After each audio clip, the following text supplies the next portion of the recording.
Magandang hapon sa inyong lahat. Today's Inquirer editorial, as you must have read or seen, the duty to remember asks why our history textbooks gloss over the treachery of the martial law years, and why the state has neglected to officially commemorate the 40th year this year of the Ferdinand Marcos Declaration of Martial Law. It can only be thankful that there are private sector efforts to make generations of young Filipinos aware of the dark chapter of our history that began in September 1972. It mentions the Cultural Center's program. They have this program called Piglas, which is a year-long celebration, a series of art events that will mark the 40th anniversary of the Declaration of Martial Law, and opened, I think, with an exhibition called Recollection 1081, Clear and Present Danger. It's a visual arts where the social artists, sina Egay, sina Adi, and Santos, sina Benta, even national artists are participating. There's also a social media project, I think which Susan mentioned earlier, Remember ML at 40, the point of which this was organized by tech-savvy young Filipinos not born yet. Their parents may not even have met yet at the time, that we put up a Facebook page where martial law stories and videos would be posted, and the idea is to get 40,000 likes. And then there is our book. It's mentioned in the editorial. We're grateful to Ceres for that, Ceres Toyo. The editorial ends, it is watchful remembering that will make possible our survival as a democracy and as a nation. Maliwanag pa sa sikat ng araw ang intensyon ng librong ito. Para ito sa ating kabataan. Ngayon, ang definisyon ng kabataan, well, according to the World Youth Congress, ay hanggang 39 years old. So, eksakto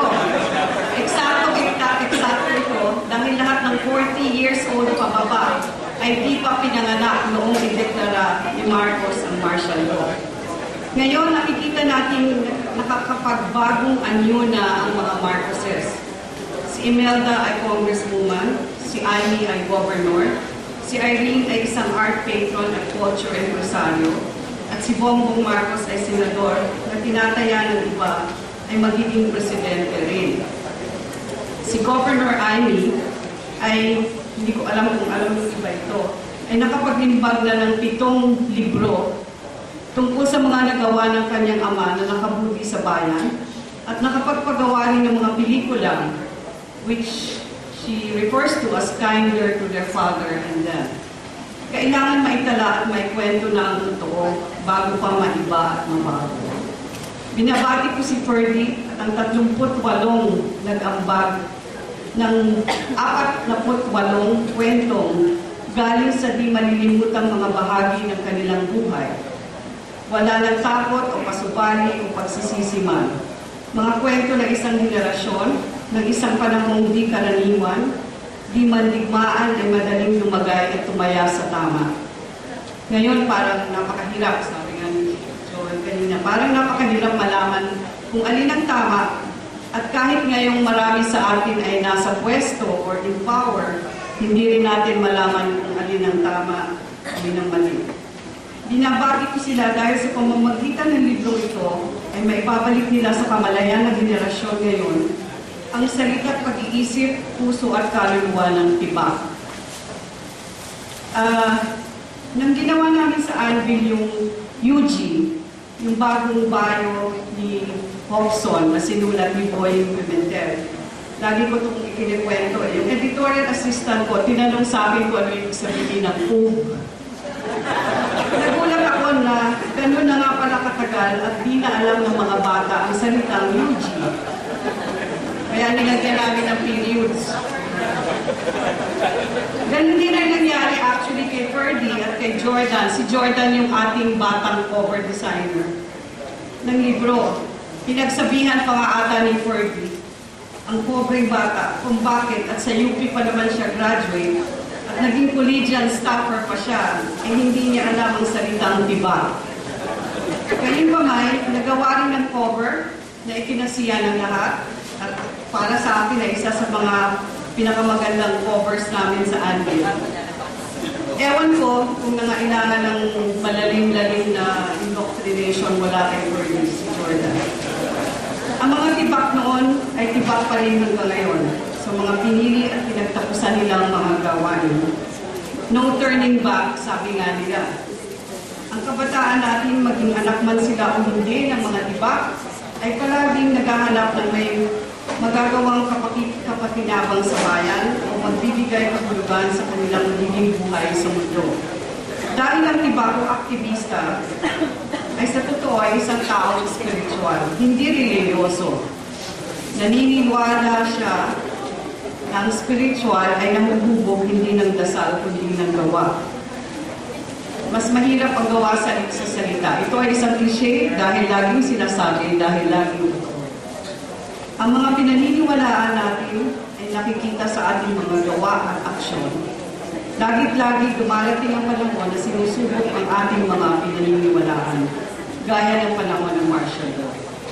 So on behalf of Anvil Publishing, congratulations kay Ferdy, kay Joel sa pagiging presidente ng Tibak at being I understand from Ferdy the force behind that made this book possible at ang 38 pang ibang contributors. Natapos ng libro, napaigting, napatalas, dahil di lang ito taga-paalala o gabay. Sandata rin ang libro. Salamat. Kilala yung magbabasa ng excerpt mula sa libro. Nais namin i-acknowledge ang apat, particularly 4 people na kung tutuusin ay parang nagbigay ng seed money para matuloy ang proyektong ito. We'd like to acknowledge Alex Padilla, Eva Rosales, and two people who are not here right now but who helped us with the seed bodies for this project, Attorney Joseph San Pedro and Congressman Erwin Tibak.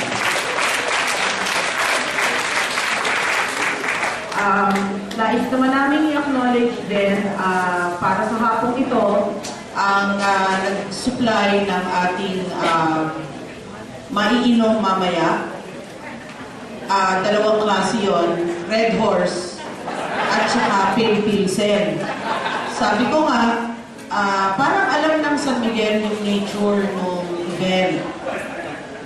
Pale Pilsen kasi matatanda na, kasi bagets ang papalainom ng San Miguel. At Red Horse, parang sa mga hanggang ngayon ay full-time pa rin.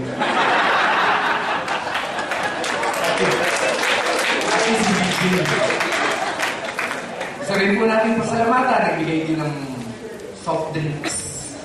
Coca-Cola Philippines, through the effort of Attorney Adel Tamano. Apo, nakikipag-alyansa po ang Tibak sa mga multinational corporations. Bakit hindi? Napwesto na sila. Grabe pera pambili. Pakinabangan man lang natin ang mga produkto. Oo, nasa OUT yun, gamitin ng resources na kaaway sa Oo, may mga natawa, may nakakaalala. May nakakaalala ng our urgent task.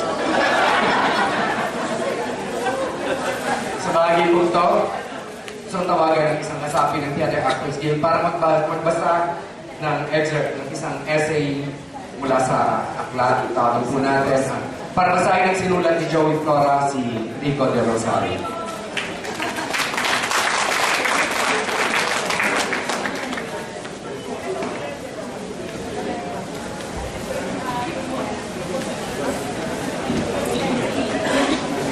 Loss of Encounters Inside the CPE by Joey Flora.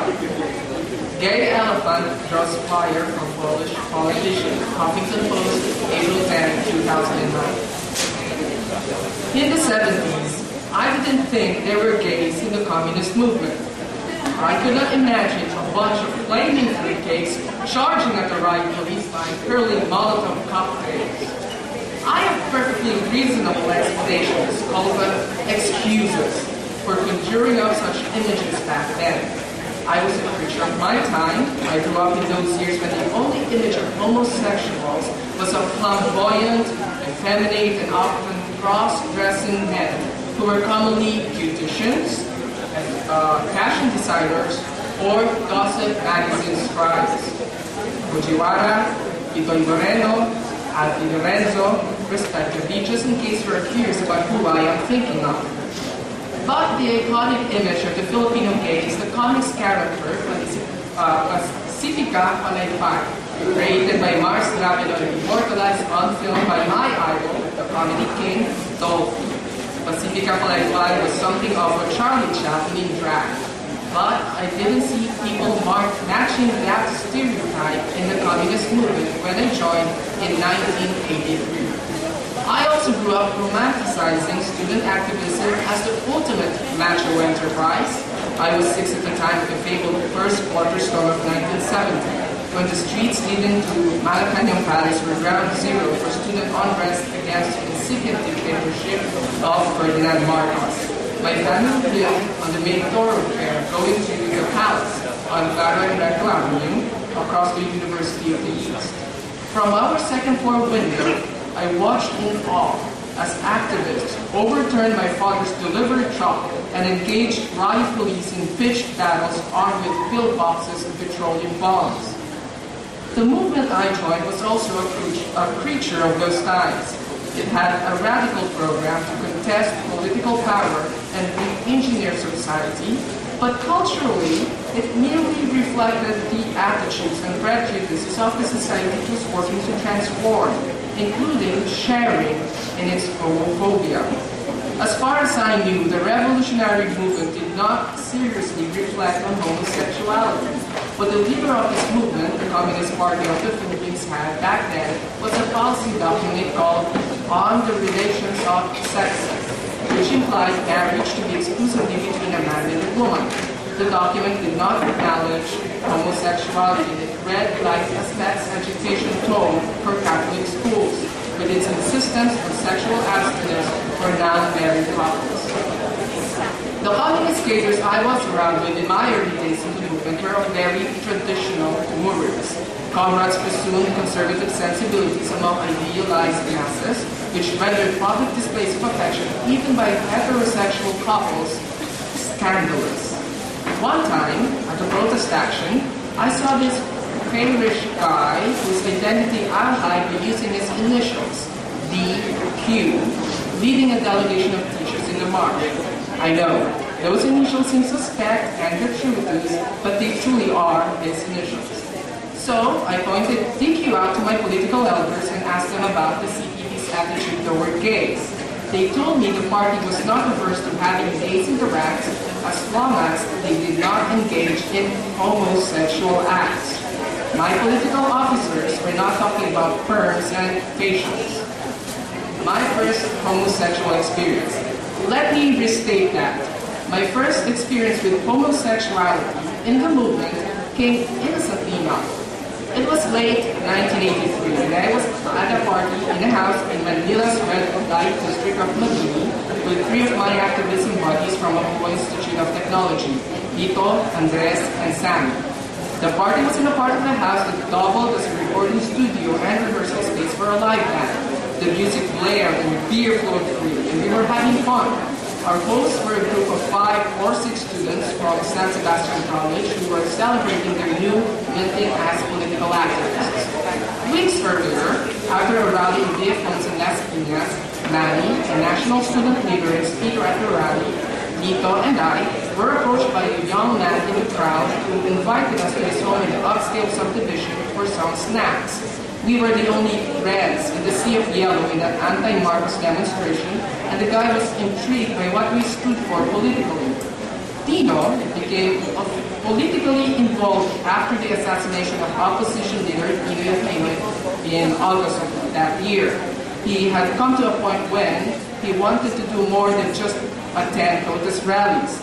He encountered a set of frequent contacts between Tino and myself in the weeks that followed when he would call me on the